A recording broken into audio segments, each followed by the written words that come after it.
tu as été une urgentologue très engagée. Hein? Tu disais comment tu avais appris, comment on peut sauver des vies. Puis, tu sais, c'est une passion hein, de travailler dans des urgences. Hein? Tu étais sur l'adrénaline. Ah oui, oui. Puis, tu sais, on rentre en médecine pour aider, hein, mais pour moi, l'urgence, c'était ma façon vraiment d'aider à la santé de la population puis de faire ma part. Fait que oui, c'était le début de ma pratique.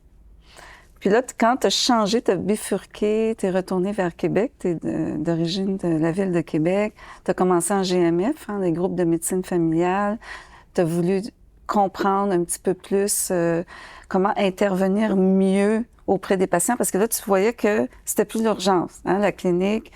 Tu voyais que les algorithmes, les protocoles tels qu'on les apprend dans les facultés, c'est pas tout à fait la même chose dans l'application, puis il y avait une pierre angulaire manquante. Fait que tu as dit, je vais apprendre la nutrition, je vais prendre d'autres cours pour pouvoir m'outiller différemment.